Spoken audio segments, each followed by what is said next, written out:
कि मामले में मेरे को कुछ बात नहीं मालूम थी। मेरे को राजा के लिए अफसोस है, सोनम के लिए अफसोस नहीं है, बिल्कुल भी सोनम के लिए अफसोस नहीं है। मेरे को ऐसा मालूम होता तो मैं राजा भैया से कभी शादी नहीं करवाता। गले लगकर क्या कहा था आपसे जब रो रहे थे वो राजा के लिए रो रहे थे कि सोनम ने ऐसा कैसा कर दिया राजा के साथ, इसलिए रो रहे थे वो। अच्छा, और क्या कुछ कहा गोविंद ने? के लिए मिला था जी। और है ना, मैंने उससे पूछा कि सोनम तेरा इसमें हाथ है क्या, तो उसने मम्मी पलट गई, बोलती कि मेरा हाथ नहीं है, वो 3 लड़के ने मारा और मेरे को बेहोश किया गया था। फिर गोविंद भैया ने बोला कि तू बोल या मत बोल, वो तीनों लड़के ने भी उगल दिया और वो राज पुष्पा ने भी उगल दिया, इसमें तू टॉयलेट है। तो फिर उसने नीची मुंडी कर ली थी बोले, तो मैं उसको चांटे मारने वाला था तो पुलिस ने मेरे को घेर लिया था। मतलब गोविंद अपनी बहन को वहीं चांटे मारने हाँ, वहीं चांटे मारने वाला था, तो बोले मेरे को पुलिस ने घेर लिया था। अच्छा, तभी से नाराज था? हाँ, तभी से नाराज था वो। अभी तक घर नहीं गया वो। कल का आया, इंदौर में रुका, मगर अभी घर नहीं गया। बोले मम्मी सीधा मैं तुमसे मिलने आया यहाँ पे। और गोविंद के लिए तो आप लोगों ने कहा था कि गोविंद पे आप लोगों को एक भी शक नहीं है कि कभी? गोविंद तो कोई शक नहीं है। अच्छा, आप गोविंद को माफ करेंगे आप लोग?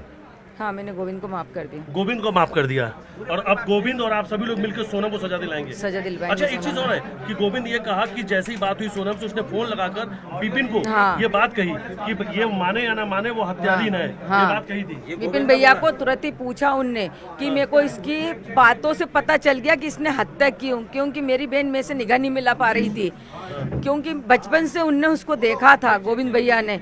तो जो वो बात पहले करती थी वैसी बात नहीं करी। जैसे मैंने बोला कि तूने राजा के मर्डर में तो शामिल है, तो पहले तो वो बदल गई कि मैं शामिल नहीं हूँ, और बाद में बोलती कि भैया ने बोला कि वो 3 लड़के जो मर्डर करा वो और वो राज पुष्पा, तो बोले वो एकदम से बोले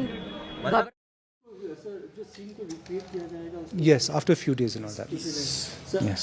What is the main purpose? क्या अभी तक सोनम की ओर से कुछ ऐसा बताया गया है? तो पूछताछ में तो जिस तरह से कहा जा रहा है कि उनकी मम्मी का CBI है, इंक्वायरी करना है, या तो सीन क्रिएट किया गया, बाहर के लोग इन्वॉल्वमेंट है, तो व्हाट इज द अभी तक क्या आप लोगों के पास इंफॉर्मेशन है जो कि एक्चुअली रियली तो इस केस को लेके है? What's the real facts?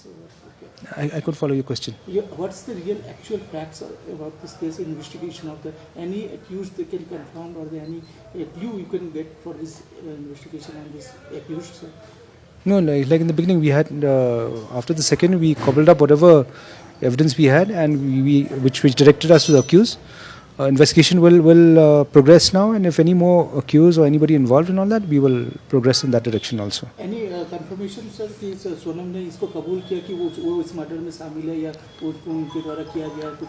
That we will confirm after a few days. It's not confirmed yet. No, we have adequate evidence of her involvement, but regarding the whole picture of how much is her involvement, what is her involvement, what did she do, those will come after a few days. Yes. Okay. Please.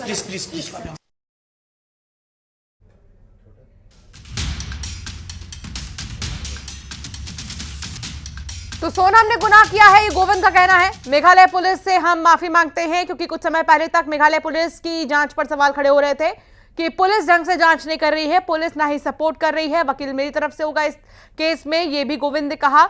हम सोनम के खिलाफ लड़ेंगे, सिर्फ हमारा परिवार ही नहीं पूरा समाज सोनम को बाइकआउट करता है, ये कहना था गोविंद का, जो कि सोनम के भाई हैं। और थोड़ी देर पहले आप शिलोंग के एसपी को भी सुन रहे थे, जिन्होंने कहा अभी इन्वेस्टिगेशन इन प्रोसेस है और धीरे धीरे जो भी बातें सामने आएंगी वो साझा की जाएगी। सोनम राज कुशवाहा को राखी बांधती थी। गोविंद ने कहा कि ये दोनों तो भाई बहन थे, तो अभी इन दोनों को लेकर कुछ कह पाना मुश्किल है, लेकिन हाँ, हत्या में सोनम जरूर शामिल थी, क्योंकि वो मेरी बहन है, जैसी निगाहें